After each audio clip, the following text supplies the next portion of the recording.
বিসমিল্লাহির রহমানির রহিম। আসসালামু আলাইকুম রহমতুল্লাহ। অ্যান্টিবায়োটিক যে আমরা যে সেবন করছেন, আমাদের সম্মানিত ডাক্তার সাহেবরা যেসব অ্যান্টিবায়োটিক লিখছেন, সেগুলি অনেকগুলোই বিভিন্ন কারণে রেজিস্ট্যান্স হচ্ছে বাংলাদেশে। ডেইলি স্টারের 8ই ডিসেম্বর 2025 একটা রেফারেন্সে আসে, যে একটা তথ্যে আসে যে বাংলাদেশে সিপ্রোফ্লুক্সাসিন, অ্যাজিথ্রোমাইসিনের মতো মানে মূল্যবান অ্যান্টিবায়োটিক অলরেডি রেজিস্ট্যান্স অ্যান্টিব্যাকটেরিয়ার বিরুদ্ধে। কিন্তু সেই দিক থেকে আমি একটু আলোচনা করবো। আমি যেহেতু হার্বাল এক্সপার্ট, ন্যাচারাল মেডিসিনটা অনেকটা এখনও এইটা হয় নাই। ন্যাচারাল মেডিসিনটা অ্যান্টিবায়োটিকের মতো অত সহজে রেজিস্ট্যান্স হয় না, হোমিওপ্যাথি জটিল ঘটন। এটা অবশ্যই, কারণ ন্যাচারাল মেডিসিনটা স্ট্রাকচারগুলো খুব অনেক কমপ্লেক্স এবং একটা অ্যাক্টিভ থাকে না। এখানে একটা ন্যাচারাল মেডিসিন আপনি যদি খান, যেমন আপনি যদি তুলসী পাতা খান, দেখা যায় তুলসী গাছের মধ্যে 50 থেকে 60টা অ্যাক্টিভ ইনগ্রেডিয়েন্টস আছে। তাইলে এটা এমন প্রতিটা স্ট্রাকচার খুব বহুমুখী এবং জটিল। তাহলে আমি আজকে একটু শেয়ার করতে যাচ্ছি যে কেন ন্যাচারাল মেডিসিনটা অ্যালোপ্যাথিক বিভিন্ন ওষুধের মতো এখনও রেজিস্ট্যান্স হচ্ছেন না মানুষের শরীরে। এটা আমার একটা একটু কিউরিওসিটি ছিল, আমি জাস্ট আপনাদের সাথে শেয়ার করলাম। এটা আমার চিন্তাটা আমি জানি। একটা হলো মাল্টি টার্গেটিং। অ্যান্টিবায়োটিক সাধারণত একটি নির্দিষ্ট একটি ব্যাকটেরিয়া বা কোষরূপ একটি অংশকে আক্রমণ করে, হয় তার সেল ওয়ালকে আক্রমণ করে, না তার ডিএনএ আক্রমণ করে, অথবা না মাল্টিপ্লিকেশনটা বন্ধ করে দেয়, অথবা প্রোটিন তৈরি বন্ধ করে দেয়, যা একটাবার। কিন্তু ন্যাচারাল মেডিসিনের যে আপনি যদি কোনো ন্যাচারাল মেডিসিন, সেটা দেখা যায় একই সময়ে এই সবগুলি কাজ একসাথেই করতে পারে। অর্থাৎ তার সে কোষেরও ধ্বংসকরণ করে, ডিএনও নষ্ট করে, ডিএনও প্রোটিন তৈরি বন্ধ করে, ডিএনও নষ্ট তার মাল্টিপ্লিকেশনও নষ্ট করে দেয়। তাহলে দেখা যায় যে একসাথে অনেকগুলো কাজ করার জন্য এই ব্যাকটেরিয়াটা রেজিস্ট্যান্স হতে পারে না ন্যাচারাল মেডিসিন বিরুদ্ধে। এটাকে মাল্টি টার্গেটিং বলা হয়। আরেকটা হলো সিনার্জিস্টিক এফেক্ট। সিনার্জিস্টিক এফেক্টটা হলো, আপনার ন্যাচারাল মেডিসিনে যেগুলো অনেকগুলো কম্পাউন্ড আছে, কোনো ন্যাচারাল মেডিসিন দেখা যায় 150 থেকে 200, সর্বনিম্ন 50-এর উপরে, সব নিচে কোনো নাই, খুব কম থাকলেও থাকতে পারে। কেন? কম্পাউন্ড ড্রাগস কম্পাউন্ড উপাদান একটা আছে, এগুলি কী করে? সিনার্জিস্টিক এফেক্ট করে, বিভিন্ন জায়গায় একসাথে মিলে একটি টিম হিসেবে কাজ করে। ব্যাকটেরিয়া যদি উপাদানের বিরুদ্ধে লড়াই করতে, ব্যাকটেরিয়া যদি একটি উপাদান, ব্যাকটেরিয়া কী করে? একটি উপাদানের বিরুদ্ধে লড়াই করতে শিখে, দেখা যায় আর বাকি কতগুলো উপাদান এটাকে ব্যাকটেরিয়াকে কাবু করলে ডেড করে ফেলে।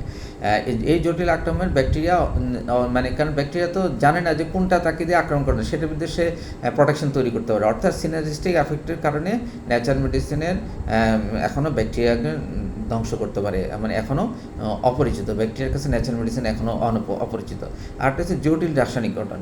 ল্যাবরেটরিতে দেখা যায় যে অ্যান্টিবায়োটিকগুলো আমরা তৈরি করি, অ্যান্টিবায়োটিকগুলো সাধারণত একক অণু বা সিঙ্গেল মলিকিউল দিয়ে তৈরি করা হয়। অ্যান্ড এইটাকে বিভিন্নভাবে একটা স্ট্রাকচার ফর্ম করে আরও বড় করা হয়, আরেকটা ফর্মে নেওয়া হয়, আরেকটা ফর্ম নেওয়া হয়। যা ব্যাকটেরিয়া যেহেতু ব্যাকটেরিয়া আমরা এগুলো ইউজ করছি, ব্যাকটেরিয়া কিন্তু এটাকে চিনে ফেলে। তার বিরুদ্ধে সে কী করে? একটা প্রতিরোধক ব্যবস্থা তৈরি করতে পারে, মিউটেশন তৈরি করে, প্রতিরোধক ব্যবস্থা হয়। কিন্তু যখন আপনি প্রাকৃতিক নির্যাস বা প্রাকৃতিক উপাদান খাবেন, তখন দেখা যায় সেখানে যেহেতু অনেকগুলো মাল্টি কম্পাউন্ড, তাই এই মাল্টি কম্পাউন্ডের মধ্যে সে কিন্তু তাকে কী বলবো, মিউটেশন করার ক্ষমতা নষ্ট পারে না। অর্থাৎ জটিল রাসায়নিক ব্যাকটেরিয়াকে বিভ্রান্ত করে দেয়, একসময় সে ডেড হয়। একটা সর্বশেষে একটা কথা বলবো, সেটা অ্যান্টিকোরাম সেন্সেশন। অ্যান্টিকোরাম সেন্সেশন অর্থ, যখন আপনার শরীরে গ্রাম পজিটিভ বা গ্রাম নেগেটিভ অনেকগুলো ব্যাকটেরিয়া একসাথে হয়, তো গ্রাম পজিটিভগুলো কী করে? পরস্পর বা গ্রাম নেগেটিভগুলো পরস্পর মধ্যে একটা সমন্বয় বা টিম তৈরি করে, বা বায়োফিল্ম তৈরি করতে পারে শক্তিশালী। কিন্তু এই ন্যাচারাল মেডিসিনটি কী করে? একে ক্যামোফ্লেক্স, এর কেমিক্যাল যেহেতু অনেকগুলো উপাদান, একটা ক্যামোফ্লেক্স ফর্ম করে এই বায়োটিমটাকে ধ্বংস করে দেয়। অর্থাৎ তাদের মধ্যে যেটা সমন্বয় না হতে পারে, অ্যান্টিকোরাম সেন্সেশন, তাদের সাথে যোগাযোগ করার যে এনভায়রনমেন্ট বা যে প্রভাবক, সেগুলিকে সে ডিস্ট্রয় করে দিয়ে সেখানে করে তাদেরকে ডেট করে। তাহলে আমি 4টা কথা আমি বললাম যে একটা ন্যাচারাল মেডিসিন কী করে প্রাকৃতিক উপাদান কাজ করে। একটা হচ্ছে মাল্টি টার্গেটিং করে সে, আর যেহেতু তার কম্পাউন্ড অনেকগুলো বেশি, সবগুলোতে সে টার্গেট করতে পারে। সিনার্জিস্টিক এফেক্ট করতে পারে, যেহেতু তার কম্পাউন্ড বেশি, বিভিন্ন কম্পাউন্ড বিভিন্ন কাজ করে। জটিল রাসায়নিক ন্যাচারাল মেডিসিন জটিল রাসায়নিক ঘটনা হওয়া থাকে, ব্যাকটেরিয়া এটাকে খুব দ্রুত করতে পারে না, থিম করতে পারে না, দ্রুত চিন্তা করতে পারে না, বা দ্রুত ধরতে পারে না, তখন ধরার আগেই সে ডেড হয়। আরেকটা হলো অ্যান্টিকোরাম সেন্সেশন বা শক্তিশালী ন্যাচারাল মেডিসিনের বিরুদ্ধে বায়োফিল্ম তৈরি করে। তো আমি এটা একটা রিসার্চ বেস কথা বললাম, আমার কথাটা যে পারফেক্ট এটাও না, আমি একজন গবেষক হিসেবে আমার থিমটা তো তো আমি অবশ্যই এখানে বলবো যে কেউ যদি কোনো রোগের বিরুদ্ধে একটা অ্যান্টিবায়োটিক করতে কোনো ন্যাচারাল মেডিসিন খেতে চান, অবশ্যই উনি একজন কোয়ালিফাইড ডাক্তারের সাথে পরামর্শ করে একজন ডাক্তারের পরামর্শ নিয়ে খাবেন। নিজে নিজে কোনো দরকার সবসময় এটা এবং সঠিক মাত্রার ওষুধ খেতে হবে, তাইলেই আপনি উপকৃত হবেন। তাহলে আর আজকের মতো এখানেই শেষ। ধন্যবাদ। আসসালামু আলাইকুম রহমতুল্লাহ।